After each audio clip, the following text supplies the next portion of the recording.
हम सब जानते हैं कि सबसे पहले महाकाव्य रामायण महर्षि वाल्मीकि ने लिखा और देवी सीता को लव कुश के जन्म के समय अपने आश्रम में रखा। लेकिन क्या आपको मालूम है कि महर्षि वाल्मीकि साधु बनने से पहले डाकू थे और किसने डाकू से साधु बनने की राह दिखाई? ये सब हम आपको बताएंगे इसी रामायण की कहानी में। पौराणिक कहानियों के अनुसार माना जाता है कि महर्षि वाल्मीकि का नाम रत्नाकर था। उनके पिता प्रचेता भगवान ब्रह्मा जी के पुत्र थे। बचपन में एक भीलनी स्त्री ने रत्नाकर को चुरा लिया था और उसे पाला। भील परिवार के लोग जंगल से गुजरने वाले लोगों को लूटा करते थे। रत्नाकर भी अपने परिवार के साथ लोगों को लूटने में लग गए और जो आसानी से नहीं मानता था वे उनकी हत्या कर देते थे। एक दिन मुनि नारद जंगल से जा रहे थे। डाकू रत्नाकर ने उन्हें बंदी बना लिया और लूटने की कोशिश की। नारद जी ने उन्हें बहुत प्यार से पूछा कि तुम ये लूटपाट क्यों करते हो? रत्नाकर ने उत्तर दिया, मैं अपने परिवार को पालने के लिए ये सब करता हूँ। नारद मुनि ने पूछा कि क्या तुम्हारा परिवार तुम्हारे इन पापों में भागीदार बनेगा? ये सुनकर रत्नाकर सोच में पड़ गए। उन्होंने मुनि को पेड़ से बांधा और इस प्रश्न का उत्तर जानने के लिए घर चले गए। जब ये प्रश्न उन्होंने अपने परिवार से पूछा तो सबने पापों में भागीदार होने के लिए मना कर दिया। अब उनकी आंखें खुल चुकी थी। उन्होंने नारद मुनि को छोड़ दिया और माफ़ी मांगी। नारद मुनि ने उन्हें राम नाम जपने के लिए कहा, लेकिन रत्नाकर ठहरे डाकू। उनके मुंह से राम राम की जगह मरा मरा शब्द निकल रहा था। तब नारद जी ने कहा कि तुम मरा मरा ही बोलो, इससे भी तुम्हें भगवान राम मिल जाएंगे। मरा का उल्टा राम ही होता है।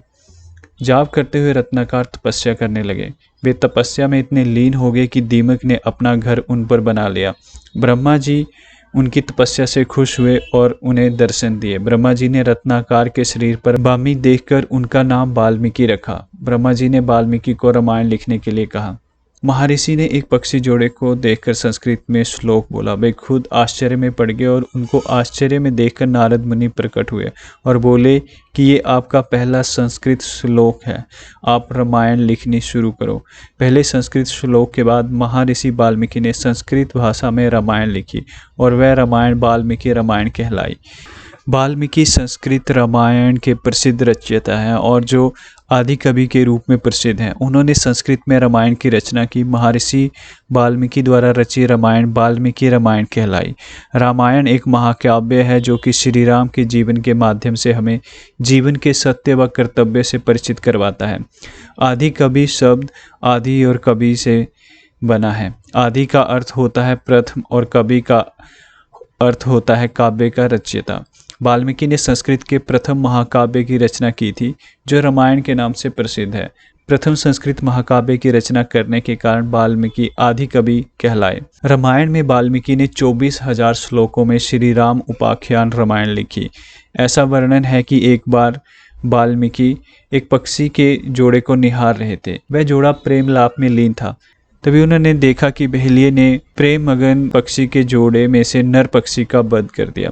इस पर मादा पक्षी बिलाप करने लगी। उनके बिलाप को सुनकर वाल्मीकि की करुणा जाग उठी और द्रवित अवस्था में उनके मुंह से स्वतः ही ये श्लोक फूट पड़ा। यत क्रौंच मिथुनादेकम बधी काम मोहितम। अर्थ, हे दुष्ट, तुमने प्रेम में मगन क्रौंच पक्षी को मारा है। जा, तुझे कभी भी प्रतिष्ठा की प्राप्ति नहीं हो पाएगी और तुझे भी वियोग झेलना पड़ेगा। उसके बाद उन्होंने प्रसिद्ध महाकाव्य रामायण, जिसे वाल्मीकि नाम से भी जाना जाता है, की रचना की और आदि कवि वाल्मीकि के नाम से अमर हो गए।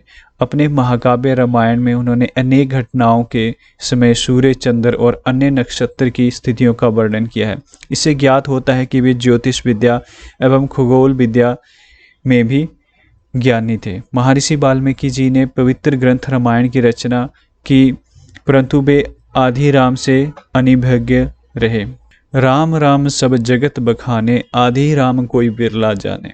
अपने वनवास काल के दौरान भगवान श्री राम वाल्मीकि के आश्रम भी गए थे। भगवान वाल्मीकि को श्री राम के जीवन में घटित प्रत्येक घटना का पूर्ण ज्ञान था।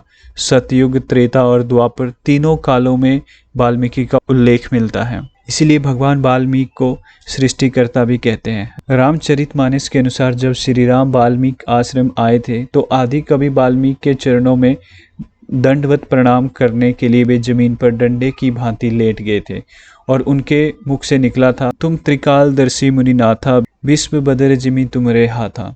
अर्थात आप तीनों लोकों को जानने वाले स्वयं प्रभु हैं। ये संसार आपके हाथ में एक बेर के समान प्रतीत होता है। महाभारत काल में भी वाल्मीकि का वर्णन मिलता है। जब पांडव कौरवों से युद्ध जीत जाते हैं तो द्रौपदी यज्ञ रखती हैं, जिसके सफल होने के लिए शंख का बजना जरूरी था, परंतु कृष्ण सहित सभी द्वारा प्रयास करने पर भी यज्ञ सफल नहीं होता है। तो भगवान कृष्ण के कहने पर सभी वाल्मीकि से प्रार्थना करते हैं। जब वाल्मीकि वहां प्रकट होते हैं तो शंख खुद बज उठता है और द्रौपदी का यज्ञ संपूर्ण हो जाता है। इस घटना को कबीर ने भी स्पष्ट किया है, सुपच रूप धार सतगुरु आए, पांडवों के यज्ञ में शंख बजाए। दोस्तों, इसी तरह की और कहानियां सुनने के लिए सब्सक्राइब करें हमारे चैनल को। जय श्री राम।